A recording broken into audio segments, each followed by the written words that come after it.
Business में कहते हैं कि कस्टमर को भगवान समान माना जाता है। तो जब भी हम कोई भी प्रोडक्ट या सर्विसेज प्रोवाइड करने जाते हैं तो उससे पहले हमें जो भी टारगेट कस्टमर है उनके बारे में स्टडी कर लेनी चाहिए और कोशिश करनी चाहिए कि हम उनको बेस्ट सर्विसेज प्रोवाइड करें। तो कस्टमर को कैसे हम बेस्ट सर्विस प्रोवाइड कर सकते हैं, इसे जानने के लिए आइए हम खोलते हैं कस्टमर सर्विस की काम की किताब के 10 पन्ने। तो हमारा पहला पन्ना है कस्टमर सेंट्रिक अप्रोच। इसका मतलब है कि कस्टमर की जो भी डिमांड है, आपके जो भी डिसीजन है वो उसके अकॉर्डिंग ही होना चाहिए। आपका हर इंटरेक्शन और जो भी सर्विसेज आप प्रोवाइड करते हैं वो कस्टमर की ज़रूरतें और उनके एक्सपेक्टेशंस को मीट करनी चाहिए। फॉर एग्जांपल, अगर कोई रिटेल स्टोर है, वो अपने एम्प्लॉयज़ को यही बताता है कि कस्टमर की जो भी एक्सपेक्टेशंस हैं, आप उसको पहली प्रायोरिटी मानिए।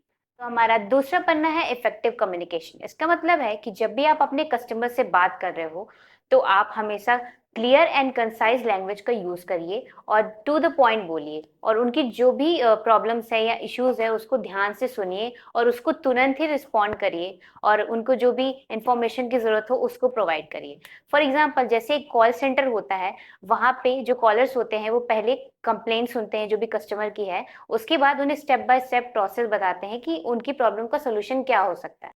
तो हमारा तीसरा पन्ना है पर्सनलाइजेशन। इसका मतलब है कि हर एक कस्टमर के अपने अपने प्रेफरेंसेस एंड नीड्स होती हैं, तो आप उसके अकॉर्डिंग ही उनको डील करिए। उनके जो भी प्रीवियस डेटा है या जो भी आपके प्रीवियस इंटरेक्शंस रहे हैं उसके अकॉर्डिंग ही आप उनको चीजें रेकमेंड करिए। फॉर एग्जांपल, एक ऑनलाइन रिटेलर है, वो अपने कस्टमर की जो भी ब्राउजिंग हिस्ट्री रही है या जो भी परचेज बिहेवियर रहा है वो उसके अकॉर्डिंग ही उनको प्रोडक्ट रिकमेंड करता है। तो हमारा चौथा पन्ना है टाइमली रिस्पॉन्सिवनेस। इसका मतलब है कि कस्टमर्स के जो भी प्रॉब्लम्स हैं या जो भी फीडबैक्स हैं या उनके जो भी कंसर्न्स हैं, आप उसको टाइमली रिस्पॉन्स करिए। उन्हें ये दिखाइए कि हाँ, उनकी प्रॉब्लम्स आपके लिए कितनी इंपॉर्टेंट है और आप उनकी प्रॉब्लम का सोल्यूशन कितनी जल्दी दे देते हो। फॉर एग्जाम्पल, जैसे एक एयरलाइन है, वहाँ पे कस्टमर्स की जो भी प्रॉब्लम होती है उसका अपडेट सोशल मीडिया चैनल्स पे या और भी किसी ऑनलाइन प्लेटफॉर्म पे उन्हें दे दिया जाता है। तो हमारा पांचवा पन्ना है एम्पावरिंग एम्प्लॉयज। इसका मतलब है कि आप अपने एम्प्लॉयज को ट्रेन कर सकते हैं कि वो कैसे कस्टमर के जो भी डिसीजंस हैं या उनकी प्रॉब्लम्स के जो भी सॉल्यूशंस हैं वो उसको कैसे इफेक्टिवली हैंडल कर सकते हैं। उनको आप टूल्स प्रोवाइड कर सकते हैं, ट्रेनिंग दे सकते हैं, ये अथॉरिटी दीजिए कि वो कस्टमर के जो भी कंप्लेंट्स है उसको इफेक्टिवली हैंडल कर पाए। फॉर एग्जाम्पल, जैसे एक होटल होता है, वहाँ पे जो भी डेस्क स्टाफ्स होते हैं उनको जो भी रूम्स की अपडेट होती है वो मालूम होती है और वो कस्टमर को वही सारी इंफॉर्मेशन देते हैं ताकि कस्टमर को जो भी एक्सपीरियंस हो वो अच्छा हो पाए। तो हमारा छठवां पन्ना है कंसिस्टेंसी। इसका मतलब है कि आप जो भी सर्विसेज प्रोवाइड कर रहे हैं आप उसको एक क्वालिटी स्टैंडर्ड हमेशा कंसिस्टेंट रखिए। वो जो भी सर्विसेज आप प्रोवाइड कर रहे हैं वो कस्टमर के एक्सपेक्टेशंस के अकॉर्डिंग ही होनी चाहिए। फॉर एग्जांपल, जैसे आप किसी रेस्टोरेंट में जाते हैं तो वहाँ पे आपको उसकी फूड क्वालिटी अच्छी लगती है तो आप भी वहाँ बार बार जाते हैं और अपने जो भी फ्रेंड्स हैं उनको भी रिकमेंड करते हैं कि वो भी वहाँ पे जाएं। तो जितना अच्छा हो सके आप अपने कस्टमर को उतना अच्छा एक्सपीरियंस देने की कोशिश करिए। तो हमारा सातवां पन्ना है प्रोएक्टिव प्रॉब्लम सॉल्विंग। इसका मतलब है कि आप कस्टमर के जो भी नीड्स है या जो भी इश्यू है पहले आप उसको अच्छे से समझ लीजिए, इसके पहले कि वो बड़ी प्रॉब्लम बन जाए। आप उनके प्रॉब्लम्स का सॉल्यूशन दीजिए उनके रिक्वेस्ट करने से पहले ही। फॉर एग्जाम्पल, जैसे ई कॉमर्स प्लेटफॉर्म होते हैं, वहां पे अगर डिलीवरी में कोई डिले होता है तो वो उन्हें पहले ही नोटिफाई कर देते हैं और उनको अलग अलग डिलीवरी के ऑप्शंस देते हैं।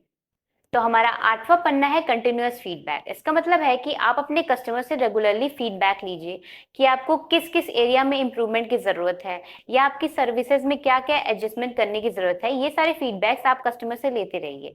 फॉर एग्जाम्पल, आप ऑनलाइन सर्वे कर सकते हैं, रेटिंग ले सकते हैं कस्टमर से उनके एक्सपीरियंस की। तो हमारा नौवां पन्ना है सर्विस रिकवरी। इसका मतलब है कि अगर कोई कस्टमर कंप्लेन कर रहा है या आपकी सर्विसेज से डिससेटिस्फाइड है तो आप अपना एक स्ट्रॉन्ग रिकवरी प्रोसेस रखिए। इन केस अगर फ्यूचर में भी ऐसी चीजें हो सकती हैं तो आप पहले से ही प्लान रहिए। उनकी जो भी प्रॉब्लम्स है उसका तुरंत ही सॉल्यूशन बताइए, उनसे फीडबैक्स लीजिए ताकि आप अपने सर्विसेज में और इम्प्रूवमेंट ला सकें।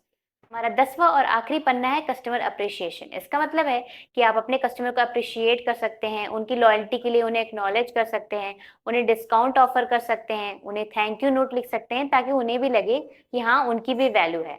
फॉर एग्जाम्पल, एक ऑनलाइन रिटेलर है, वो अपने कस्टमर की लॉयल्टी के लिए उसे ऑनलाइन पॉइंट्स देता है और उसे फ्री शिपिंग का बेनिफिट प्रोवाइड करता है। आशा करती हूँ कि आपको कस्टमर सर्विस के 10 पन्ने समझ में आए होंगे। तो उन 10 पन्नों में से मैं आपको 3 पन्ने ऐसे बताऊंगी जिस पे आपको ज़रूर से ध्यान देना है। पहला ये है कि आप कस्टमर से हमेशा फीडबैक लीजिए, उनके भी ओपिनियन जानिए। और दूसरा ये है कि कस्टमर की जो भी डिमांड है आप उसके अकॉर्डिंग ही कोई डिसीजन लीजिए। और तीसरा ये है कि आप एक क्लियर एंड कंसाइज टोन का यूज करें। अगर आपको हमारा प्रयास अच्छा लगा हो तो वीडियो को लाइक करिए, शेयर करिए और चैनल को सब्सक्राइब करिए।